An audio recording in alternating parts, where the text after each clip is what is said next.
All right, great. Well, again, welcome. My name is Chris Hansen. I am the co-founder and CEO of a company in St. Paul, Minnesota called the Databank. The Databank was started in 1998. We were an early pioneer of web-based donor management technology for nonprofit organizations. We've been a real pioneer in the area of nonprofit software, nonprofit CRM software since our inception in 1998. And AI is something that we started looking at very early in its introduction to the consumer market and have been using it for some time now. So, what are we going to be talking about today? We're going to have a brief introduction of what is AI, so we all have a common understanding of what I'll be talking about moving forward. Talk about some of the concerns of AI. I see that there's some a little hesitancy here in the group, but most people seem to be comfortable with using technology, so that's great. But we'll talk about some of the concerns, which are very valid, and then we'll get into the core of the webinar, which is how to write effective prompts using this technology. And then finally, we're going to go in and actually do a demonstration of those prompt writing techniques with our AI bot, which we call dbot. And then we'll have some time at the end for questions. But again, if you have questions as I'm going along here, please use the chat function. Happy to answer them as I'm going along. All right, so let's start with some definitions. What is artificial intelligence? Um, I tend to like simple definitions for technology. This is one I found that I think is very appropriate. AI is the ability of an artificial system, in this case, a computer, to perform tasks normally associated with human intelligence. And it does this, and this is very important to understand how these AI bots work, is they do this by having been trained, in this case it says ingested, large amounts of data, and then looking within that data to find patterns, correlations, and then using that understanding to answer questions, prompts that have been given to it to provide various responses or answers to that. So I don't know if you've read articles about AI, but one of the issues with AI is that they take tremendous processing power, which has been putting strains on data centers. They have to keep building more data centers to handle all the processing power it's required for these AI models to train on these vast amounts of data and then perform analysis. So AI bots now have been around for about 2.5 years. ChatGPT there in the top is really the primary one that uh, created sort of the consumer buzz around AI bots. It was released in November of 2022 by a company called OpenAI. Uh, I think recent data that I've seen shows that somewhere in the order of 75 to 80% of all AI prompts are submitted not through the various AI models at OpenAI, ChatGPT being their AI bot that taps into those AI models. Gemini on the right-hand side is Google's AI bot, which they've developed, which if you're in the Googleplex, you certainly have been introduced to Gemini. They have moved it out pretty quickly to all different aspects of the larger Google platform, including Gmail and Google Workspace, those types of things. On the left side, there's Copilot, which is Microsoft's version of an AI bot that they, again, if you are in the Microsoft world, you probably familiar with Copilot there. And then down in the lower center is dbot, which is the Databank's AI bot that we're going to be taking a look at, showing some examples of prompt writing within that. I want to point out that ChatGPT, Copilot, and dbot are all using AI models developed by OpenAI, again, the creator of ChatGPT.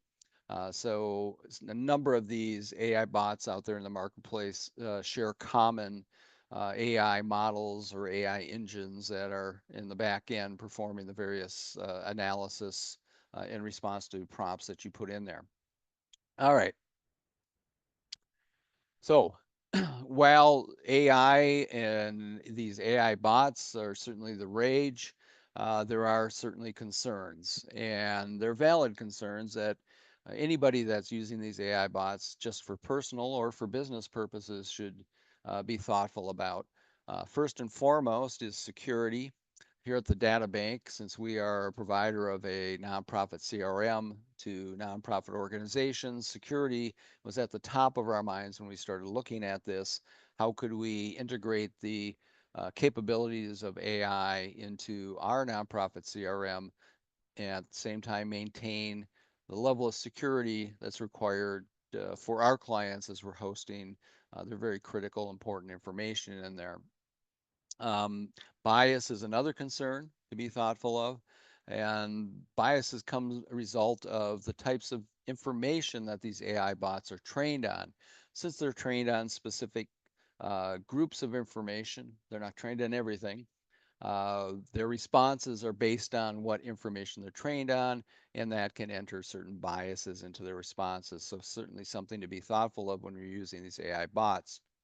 As with any technology, new technology, there are staff and training issues in an organization, training staff on these. But with AI bots, one of the issues is AI going to replace me in my workplace? And the reality is that AI is replacing certain job functions in a lot of companies. And so something to be thoughtful of and looking at. Now, typically these uh, jobs are centered around customer service, those types of things. But certainly is something to be thoughtful of and aware of. Transparency is another issue. If you're using AI to say help create an email going out or write a blog post, those types of things, do you need to be transparent to the end user as far as have you used AI to do these types of things? We tell our clients that be as transparent as possible. If we are using AI to create some content, those types of things, we will put a disclaimer that'll say this content has been created in part through the use of AI. So something to be thoughtful of when you're doing this. And finally, legal issues around the use of AI, copyright issues, trademark issues, uh, things like that. Uh, like most technology, the technology is way ahead of the policymakers. And so we're starting to see in the United States that certain states now have implemented AI policies. The federal government certainly has been talking about it. They've held a number of hearings, but who knows when they're going to get around to outputting some actual guidelines or policies around the use of AI. But regardless, this is something that you should be aware of when you're using AI within your organization and keep abreast of what are the current legal issues around the use of AI. All right, so those are some of the concerns, and while they're valid, uh, the reality is that AI is uh, probably the fastest adopted, well, it is the fastest adopted technology, uh, certainly that I've been aware of in my 40 years of working with nonprofits and technology. The pace of adoption of AI is off the charts, and it's not a fad, it's something that's here. Uh, you if you're using technology at all, you've probably been inundated with AI discussions, whether it's on your phone or on your computer, on your TV set, in your car. AI is here, it's making a difference. Our recommendation to organizations is the faster you learn about AI, train your employees to use AI properly, the better off you're going to be because this is truly transformational technology and it's impacting every aspect of our lives. So, again, while there's concerns, uh, you should not let those concerns stop you from starting to take advantage of this transformational technology. So, Let's get into the heart of the matter here, talking about writing prompts and why are prompts so important when you're looking at using AI? Well, first and foremost, AI bots don't work on their own. They only work in response to things that you ask them to do. So that's the first step in using this technology is to figure out how to ask your AI bots what it is that you would like them to do, what kind of response you'd like to get. As with any kind of communications, when you're talking, the more clear and concise you can be with what you're asking, the better the bot is going to be in giving you the type of answers that you are looking for. This term prompt engineering has entered the workplace. It's a skill. Like any skill, it requires some learning, some training to understand how to use it. There are companies that are now hiring prompt engineers for their organizations because they see there's so much value in making sure their employees have the skills necessary to use these tools effectively. And again, like any skill, it's going to take some time to develop this. You're going to have trial and error, I guarantee it.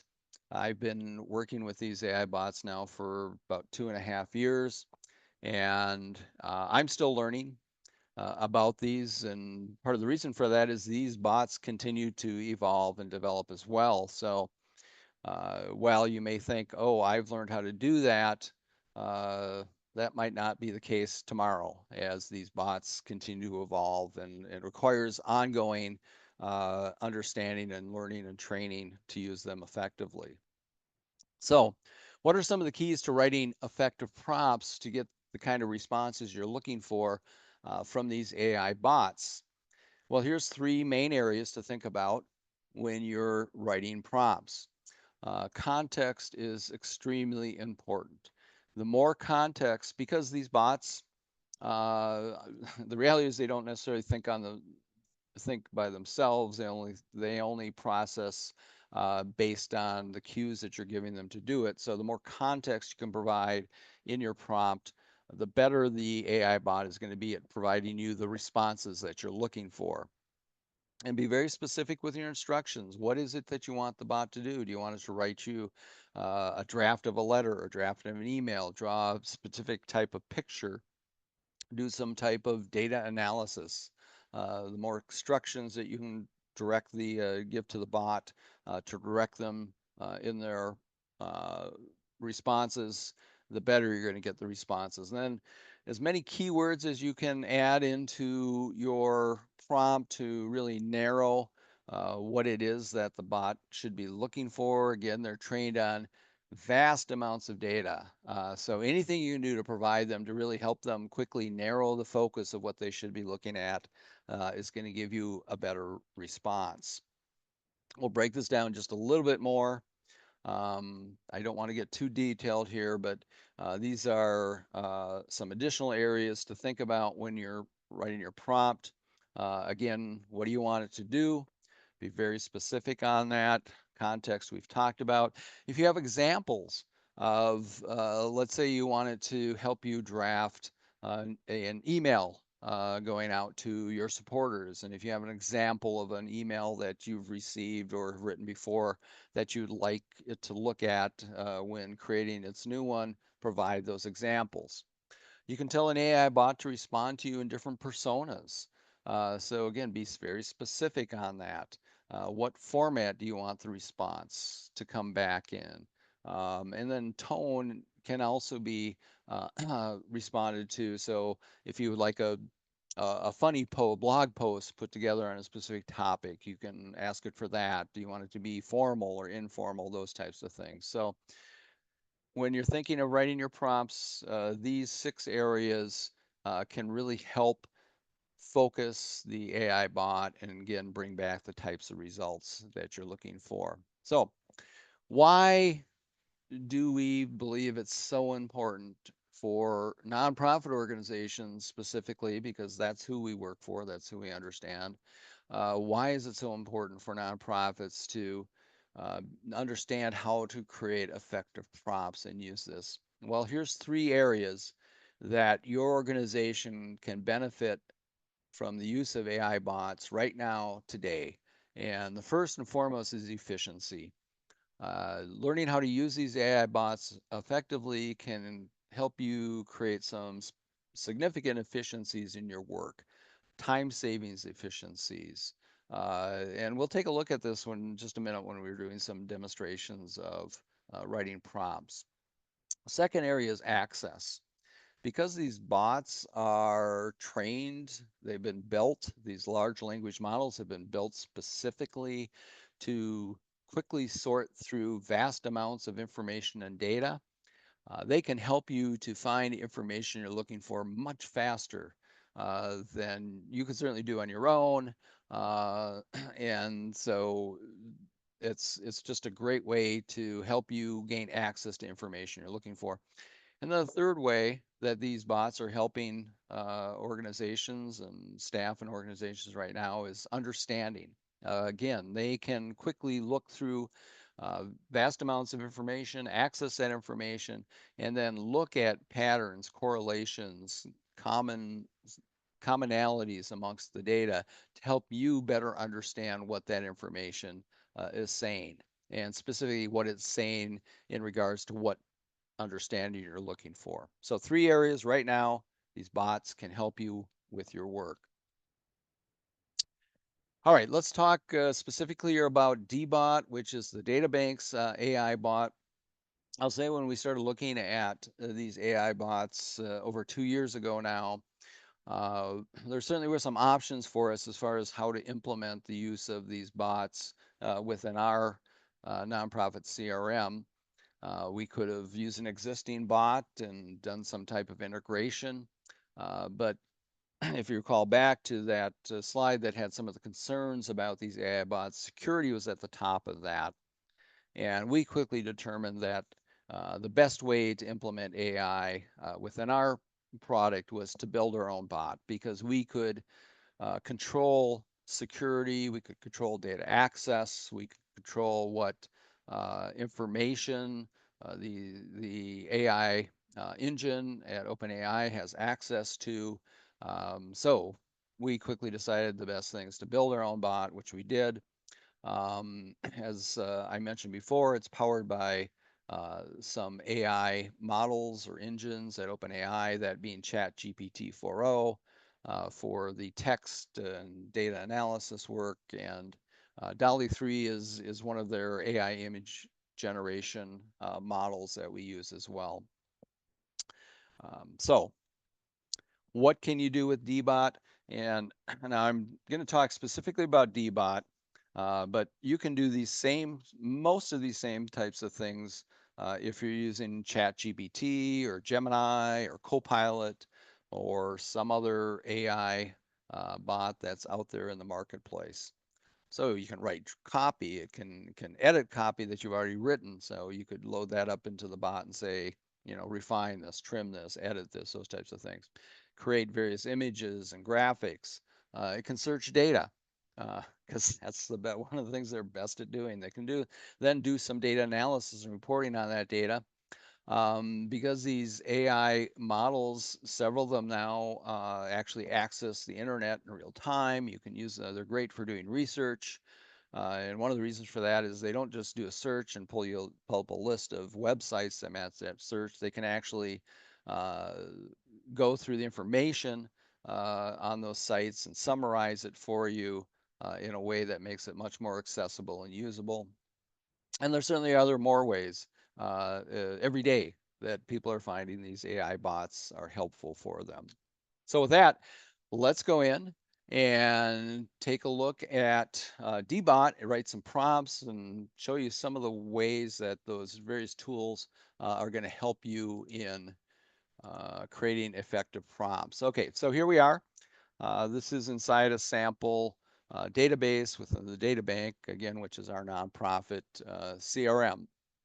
So up here in the upper right corner of the menu, we have a little icon here. This is DBot. This is the DBot interface window that is used to access the very type of responses you're looking for. Now, if you've used these, and it looks like most people here have used AI bots before, uh, all of the bots have kind of their own unique interface for you to use these tools. Some common things that are across these is oftentimes it'll ask you if you're looking for a textual response or visual to help narrow that down here. You can see here in dbot we have textual, visual, and query. That would be a data query result. And we've identified that, so it automatically helps to narrow the focus of the AI bot to provide you the type of response you're looking for. So let's look at an example of doing using a AI bot to do some particular task. And one of the ways that a lot of these AI bots are being used right now is to help draft some copy and some images for communication. So I'm going over here to the PowerMail area within the Databank, which is our bulk email tool, because I want some help here and to create an invitation to an annual event for this nonprofit. So I'm going to go into the design center here, drag and drop editor, and you can see I've got a template set up to start this, but I need some content in here. And the first thing I need to do is create an image to go with the header for this. So now, historically, you can go into, if you're using something like MailChimp or Constant Contact, they might have a library of images that you can look for. You might go online to look for an image, or you might have some locally that you're using those types of things, which is all great. You can do that. Sometimes you have to be concerned about some maybe copyright issues or some types of things, but with these AI bots, I can open up dbot here, interface. I can go over to visual. So I've already queued it that I want some type of visual response back. I can set a format here. In this case, I want landscape. And let's just say something very simple like draw a picture of the Mississippi River. Very generic request. We'll see what it comes back with. Uh, if you start using these tools a bit, one of the things that I actually find kind of entertaining is trying different prompts to receive similar types of responses and seeing what differences come back through this. So now, since this is a very generic response, we'll see what what we got, if it's something that's appropriate for my needs here. All right, here comes. Wow. Well, okay. That's that's probably not specific enough here. In fact, I don't even know if that would be the Mississippi River. So let's get rid of that. That was kind of too generic. I need to add some more context into this, some more specifics. And I've got some save prompts here. I'm going to start using those just to save us a little time, uh, which I should point out as you're using these bots, pretty much all of them have the ability for you to save prompts within them. I highly recommend if you find prompts that, if you've written prompts that are giving you the kind of results you want, save that prompt for use at a later time. In this case, I've got a saved one here that says now draw an impressionistic watercolor. So I want a specific style of visual coming back. And now I've actually also specified the upper Mississippi River Valley. Since we're here in Minnesota, that would be appropriate. And then, I'd like to have an eagle in it because that's one of the great things about the Mississippi River Valley here in Minnesota and Wisconsin is seeing the eagles flying, nesting and flying overhead. All right, so let's run that one. Let's see what kind of response we get back here from dbot. Another thing to be aware of when you're using these various tools is depending on what type of prompt you put in, what time of day it is, how many requests these AI models are being hit with, response times can vary significantly. Okay, so there we go. Here we got one back. Now that looks a lot like sure, that could certainly be the upper Mississippi River Valley here. There's my eagle. that looks great. I want to use this in my email. So the next step would be to download that image to my computer. This would be a very similar process to, again, using any of these um, AI bots to help you create some type of communications. Going in here to my file manager, I'm just going to upload this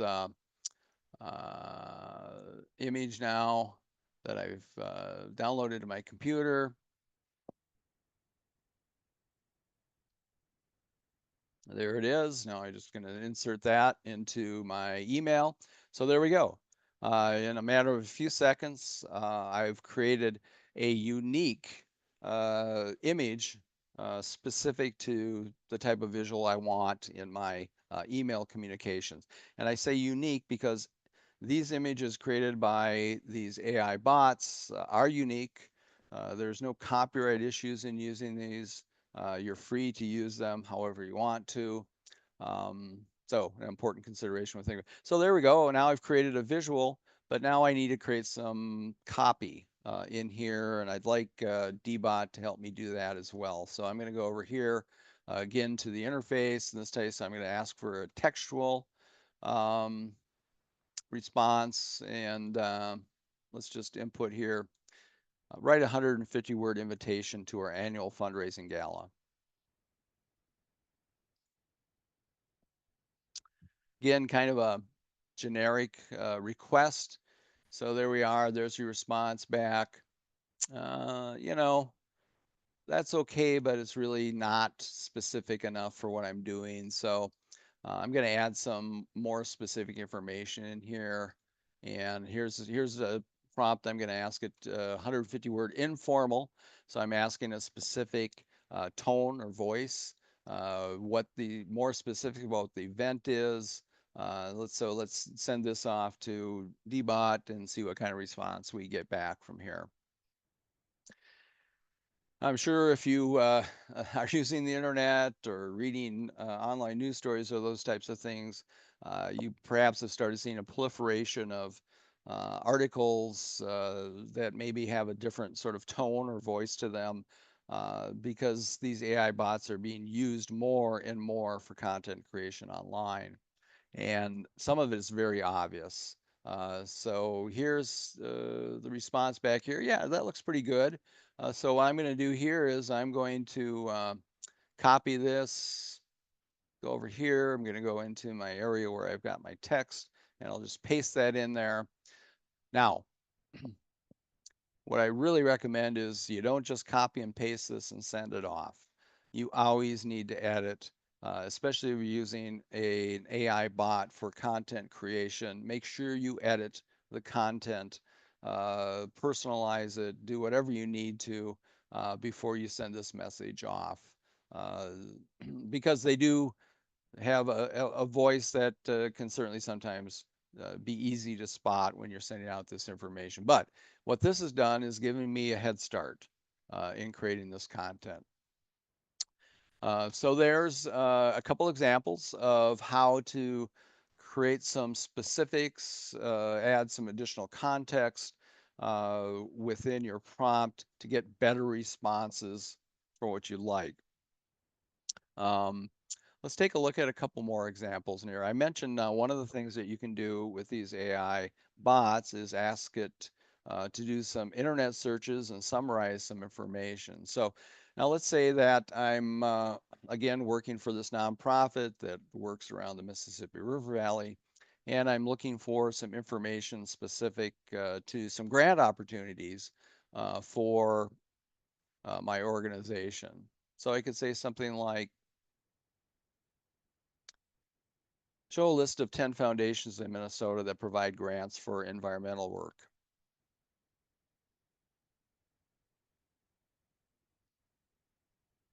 So again, this would be a search. You could certainly use, just do Google, which would create then a list of those.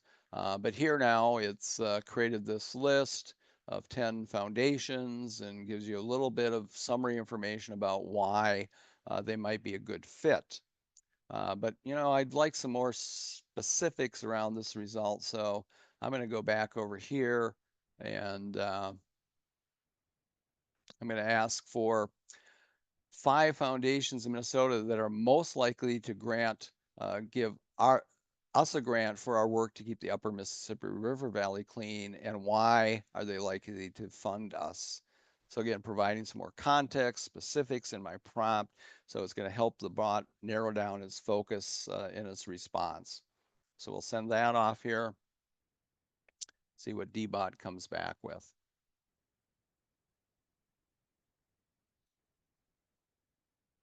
All right, here we go. So now it's narrowed the focus down to what it considers to be the 5 most likely foundations that are going to provide grants. Is given some additional context around why the bot believes these are the foundations you should focus on to provide to apply for some grant opportunities, those types of things. And you can continue forward to do additional research specific to each one of these and so on. Again, I'm just doing this to provide show you some examples of how providing more context, more specifics, some examples, providing some uh, specifics around tone and voice, really going to help narrow your focus down when you're using these AI bots. All right, so there's some quick examples about how to leverage these in doing your work. Let me just summarize here before I end up here, and happy to answer any questions again that you might have. So writing effective prompts is the key to getting good results. It is the most important key. Certainly, you can use different AI bots. Some of them have very specific focuses in the training they've done. So selecting a specific bot might help you get better results. But whenever within your an AI bot, writing effective prompts is going to get you the results you're looking for.